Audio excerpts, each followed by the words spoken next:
Hi everyone, good morning. Myself Lokesh, welcome to chemistry classes.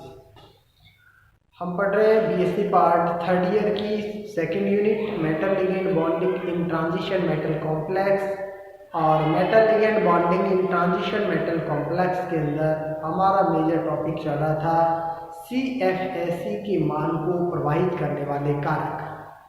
CFSE के मान को प्रभावित करने वाले कारकों में इसके अंदर सब हेडिंग चल रही थी कि लिगेंड की प्रकृति क्या होती है। ठीक है, इसके अंदर लिगेंड की प्रकृति के बारे में हमने इससे पहले डिस्कस किया था कि लिगेंड की प्रकृति क्या होती है, किस प्रकार के लिगेंड पाए जाते हैं, प्रबल लिगेंड क्या होते हैं, दुर्बल लिगेंड क्या होते हैं। ठीक है, इन सभी के बारे में हमने डिस्कस किया था, यहाँ पर चर्चा की थी। इसके अंदर हमने देखा था प्रबल लिगेंड जब किसी मेटल के साथ में जाता है, अर्थात जो मेटल के जो डी ऑर्बिटल्स होते हैं उसके संपर्क में जाता है तो क्या प्रभाव पड़ता है, और दुर्बल लिगेंड किसी मेटल के संपर्क में जाता है, मेटल के जो कक्षक होते हैं उनके संपर्क में जाता है तो उसका क्या प्रभाव पड़ता है। इन सब की हमने चर्चा की थी इससे पहले की क्लास में।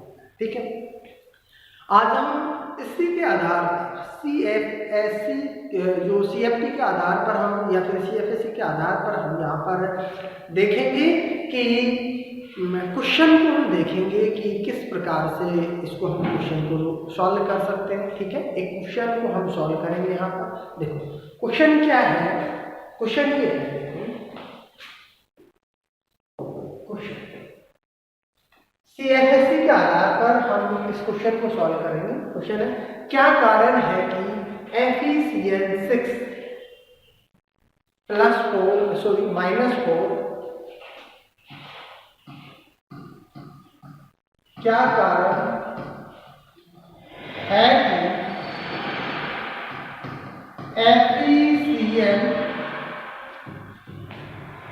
FeCl6 -4 समतुल यौगिक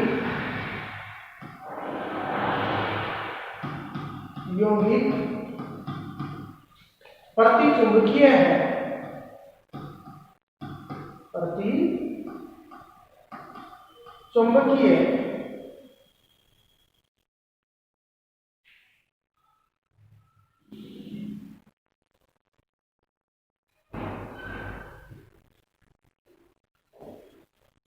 प्रतिचुंबकीय है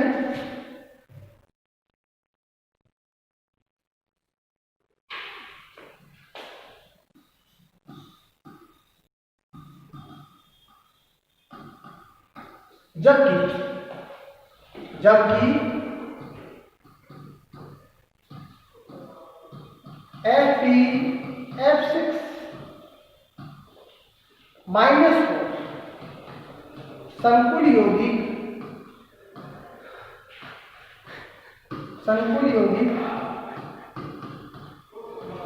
अनुचुंबकीय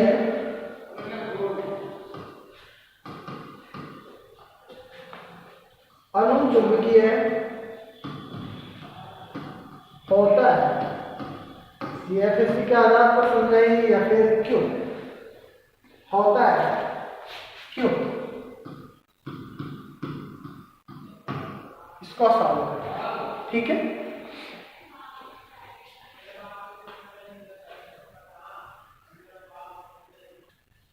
ये क्वेश्चन है, इसको सॉल्व करना है हमारे। ठीक है, आंसर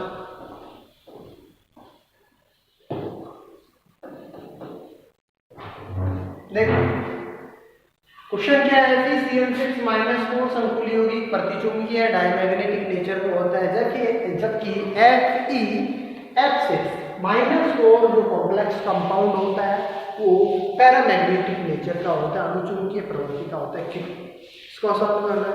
देखो हम सब जानते हैं, क्या जानते हैं, Cl लिगेंड होता है, एक स्ट्रॉन्ग लिगेंड होता है, जबकि F- जो लिगेंड होता है वो वीक लिगेंड होता है।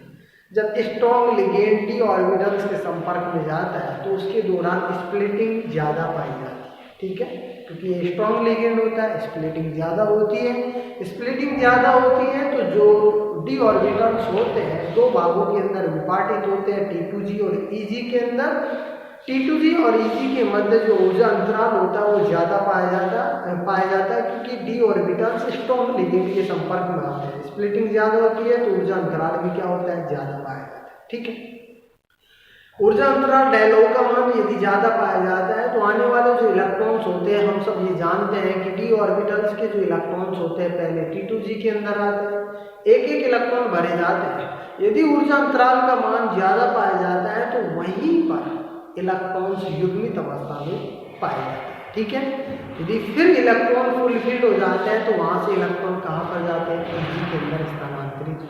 ठीक है, यदि वीक लिगेंड है तो वीक लिगेंड के अंदर ऐसा नहीं होता है, स्प्लिटिंग कम पाई जाती है। स्प्लिटिंग कम पाई जाती है तो उसके दौरान आने वाला इलेक्ट्रॉन पहले T2G के अंदर आता है, एक एक इलेक्ट्रॉन भरे जाते हैं, उसके बाद में इलेक्ट्रॉन एक एक इलेक्ट्रॉन भरने के बाद में कहाँ पर जाता है, EG के अंदर स्थानांतरित होता है।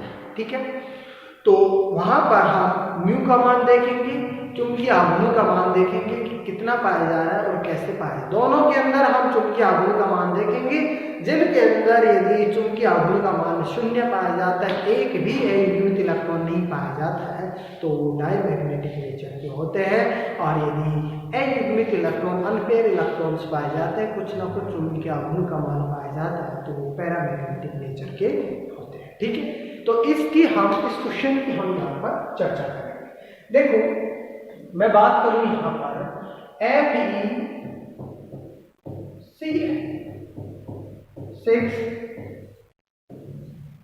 -4 और इधर है FeF6 -4, ये है। इसके अंदर यदि हम Fe की ऑक्सीडेशन स्टेट देखें तो Fe की ऑक्सीडेशन स्टेट +2 पाई जाएगी, सबको पता है। इसका इलेक्ट्रॉनिक विन्यास देखेंगे 3d6 4s0। इसकी जो ऑक्सीडेशन स्टेट है Fe की वो भी कितनी है, +2 पाई जाएगी।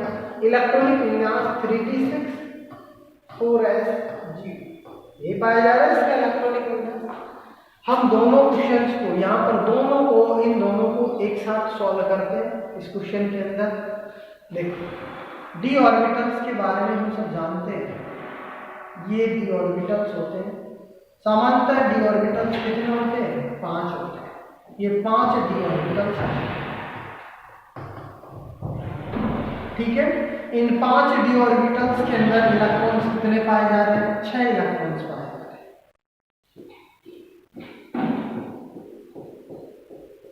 ये 6 इलेक्ट्रॉन Fe के अंदर 3d ऑर्बिटल्स के अंदर 6 इलेक्ट्रॉन पाए जा रहे हैं, S के अंदर 0 इलेक्ट्रॉन पाए जा रहे हैं। हम बात कर रहे हैं पहले FeCl6 -4 की बात करते हैं। Cl स्ट्रॉन्ग लिगेंड होता है, Cl स्ट्रॉन्ग लिगेंड होता है। जैसे ही लिगेंड इन d ऑर्बिटल्स के संपर्क में आता है तो उसके दौरान ये जो ऑर्बिटल्स होते हैं 2 पार्ट्स के अंदर स्प्लिट हो जाते हैं, 2 भागों के अंदर विभाजित हो जाते हैं। एक भाग होता है वो T2G होता है, तो दूसरा जो भाग होता है वो होता है EG।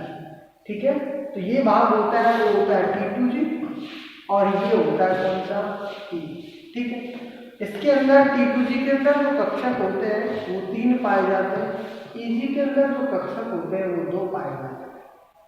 जबकि इसके अंदर देखो EG और T2G ये जो मान होता है यहाँ, ये डेल्टा O होता है यहाँ से और यहाँ, ये क्या होता है, डेल्टा।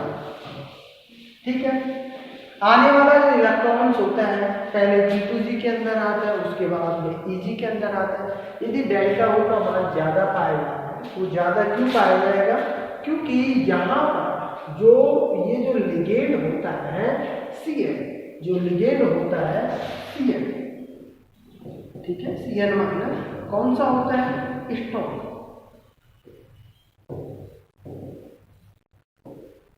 कैसा लिगेंड होता है, स्ट्रॉन्ग लिगेंड होता है। ये जो 6 इलेक्ट्रॉन्स होते हैं पहले T2G के अंदर आते हैं इस प्रकार से। ठीक है, अब देखो एक एक इलेक्ट्रॉन हम भर देते हैं, आने वाला जो इलेक्ट्रॉन T2G के अंदर आता है यदि डेल्टा O का मान ज्यादा पाया जा रहा है, स्प्लिटिंग ज्यादा पाई जाती है, तो यहीं पर इलेक्ट्रॉन से युग्मित अवस्था के अंदर पाया जाएगा। यहीं पर इलेक्ट्रॉन से युग्मित अवस्था के अंदर पाए जाते हैं। यहाँ पर अनपेयर इलेक्ट्रॉन्स होते हैं, उनका मान क्या होता है, यहाँ देखो अनपेयर इलेक्ट्रॉन,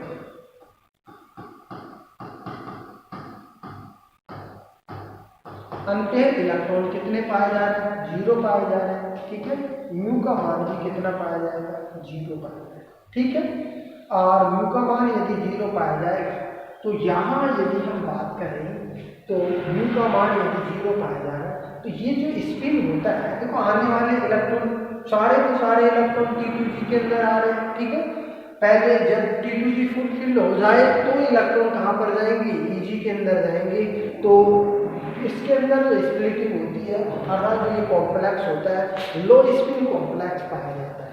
अर्थात कौन सा कंपाउंड होता है, लो स्पिन कॉम्प्लेक्स कंपाउंड होता है, लो स्पिन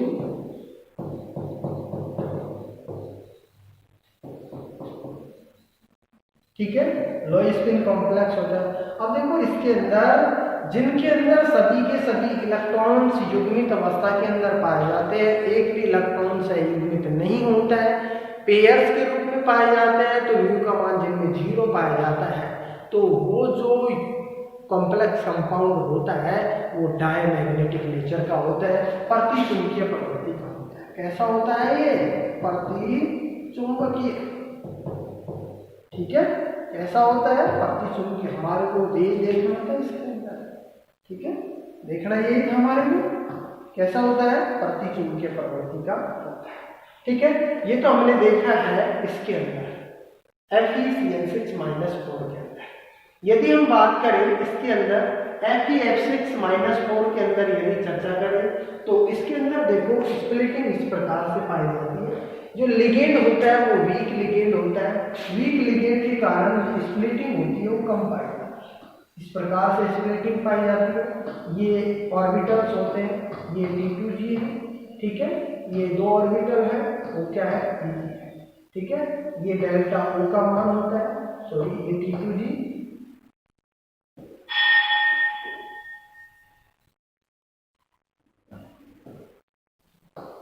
ये T2G, ये EG और ये क्या होता है, डेल्टा, ठीक है। आने वाला जो इलेक्ट्रॉन्स होता है वो पहले T2G के अंदर आएगा। यहाँ देखो ये लिगेंड कैसा है, F- लिगेंड, कौन सा है, वीक, वीक लिगेंड, ठीक है, वीक लिगेंड है। आने वाला जो इलेक्ट्रॉन्स पहले कहाँ पर आएगा, T2G के अंदर आएगा, ठीक है। यहाँ देखो एक एक इलेक्ट्रॉन आते हैं इस प्रकार से, ये इलेक्ट्रॉन्स आ गए।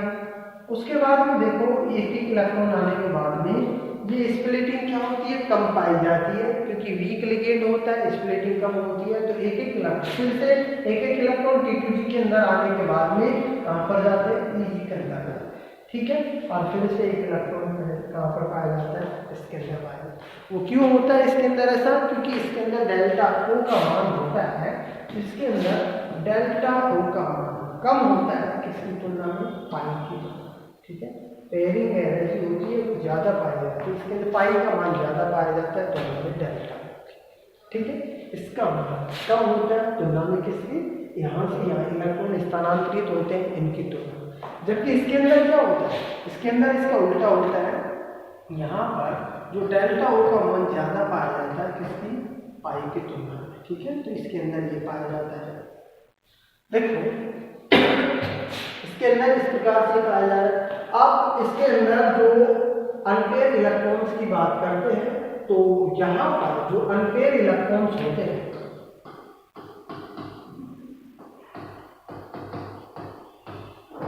अनपेयर इलेक्ट्रॉन कितने पाए जा रहे हैं, 4 इलेक्ट्रॉन, ठीक है।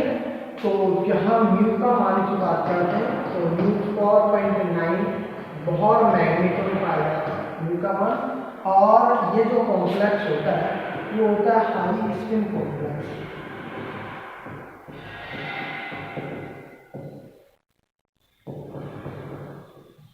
कैसा कॉम्प्लेक्स होता है, हाई स्पिन कॉम्प्लेक्स होता है। देखो हम सब जानते हैं कि किसी भी कॉम्प्लेक्स कंपाउंड के अंदर यदि उनके अंदर स्प्लिटिंग की चर्चा करते हैं, CPSC के मान देखते हैं तो उसके दौरान इसके अंदर देखो यदि किसी भी ऑर्बिटल्स के अंदर, किसी भी कॉम्प्लेक्स कंपाउंड के ऑर्बिटल्स के अंदर यदि एक भी युग्मित इलेक्ट्रॉन्स पाया जाता है तो यह जो मॉलिक्यूल होता है वो पैरामैग्नेटिक नेचर का होता है, अनुचुंबकीय प्रवृत्ति का होता है। ठीक है, हमारे को ये देखना था इसके अंदर कि ये कैसा होता है, अनुचुंबकीय होता है।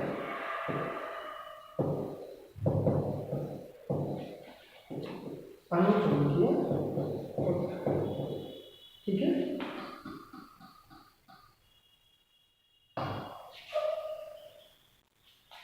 अनुचुंबकीय प्रवृत्ति का होता है, ठीक है। हमारे को थ्योरेटिकल पोर्शन भी इसके अंदर ये लिखना है। थ्योरेटिकल पोर्शन में क्या लिखना है इसके अंदर, क्वेश्चन ये बन के आएगा कि क्या कारण है कि Fe(n6-4) संकुल यौगिक प्रतिचुंबकीय होता है, जबकि Fe(f6-4) संकुल यौगिक अनुचुंबकीय होता है। क्यों? हमारे को ये डायग्राम बनाना है, उसके बाद में ये इसके अंदर बताना, उसके बाद में हमारे को ये लिखना है कि Fe(n6-4) संकुल यौगिक के अंदर Cn होता है, स्ट्रॉन्ग लिगेंड होता है, जो कि d ऑर्बिटल्स के संपर्क में आता है तो स्प्लिटिंग ज़्यादा पाई जाती है। जब स्प्लिटिंग ज़्यादा पाई जाती है तो आने वाला इलेक्ट्रॉन्स पहले T2g के अंदर आता है, उसके बाद में T2g के अंदर जब फुलफिल हो जाता है, ऑर्बिटल्स फुलफिल हो जाते हैं तो ही इलेक्ट्रॉन Eg के अंदर जाते हैं। इसके अंदर Fe(n6-4) संकुल यौगिक के अंदर जो Fe की और ऑक्सीडेशन स्टेट होती है +2 होती है, 3d के अंदर 6 इलेक्ट्रॉन्स होते हैं, जो कि आने वाले 6 के 6 इलेक्ट्रॉन T2g के अंदर प्रवेश करते हैं। एक भी इलेक्ट्रॉन्स नहीं पाया जाता है, μ बराबर 0 पाया जाता है, इसलिए ये डायमैग्नेटिक नेचर का होता है, प्रतिचुंबकीय प्रवृत्ति का होता है। जबकि Fe(f6-4) संकुल यौगिक के अंदर F होता है, वो वीक लिगेंड होता है, जिसके दौरान स्प्लिटिंग कम पाई जाती है। आने वाला जो इलेक्ट्रॉन्स होता है T2g के अंदर आता है और उसके बाद में इलेक्ट्रॉन्स Eg के अंदर प्रवेश करता है। एक इलेक्ट्रॉन T2g के अंदर आते हैं, उसके बाद में ऊर्जा अंतराल कम होने के कारण इलेक्ट्रॉन्स Eg के अंदर स्थानांतरित हो जाता है, फिर से इलेक्ट्रॉन T2g के अंदर आता है। यहाँ पर जो अनपेयर्ड जो इलेक्ट्रॉन्स होते हैं वो 4 पाए जाते हैं। 4 अनपेयर्ड इलेक्ट्रॉन्स होने के कारण इनका जो म्यू का मान होता है वो कितना होता है, इसके अंदर म्यू का मान 4 कितना होता है, 4.9 पाया जाता है। बोहर मैग्नेट्रॉन पाए जाते हैं, 4.9 बोहर मैग्नेट्रॉन पाया जाता है, जिसके कारण इसके अंदर 4 अनपेयर इलेक्ट्रॉन होने के कारण ये जो कॉम्प्लेक्स कंपाउंड होता है Fe(f6-4) जो कॉम्प्लेक्स कंपाउंड होता है वो पैरामैग्नेटिक नेचर का होता है, अनुचुंबकीय प्रवृत्ति का होता है। बस इसके अंदर ये लिखना है, थ्योरेटिकल पोर्शन थोड़ा सा लिखना है, ठीक है। क्वेश्चन आता है तो इम्पोर्टेंट क्वेश्चन है एग्जाम के लिए, बहुत अच्छा क्वेश्चन है, ठीक है। तो हमारे को इस आधार पर इस प्रकार से हमारे को इसको सॉल्व करना होता है। Thank you. नेक्स्ट हम बात करते हैं इसके अंदर CFSE के मानों को जो प्रभावित करने वाले जो कारक होते हैं, तो इसके हम बात करेंगे नंबर 4 की साइज ऑफ ऑर्बिटल्स, ठीक है। तो इसके बारे में हम बात करेंगे नेक्स्ट क्लास के अंदर, ठीक है। Thank you.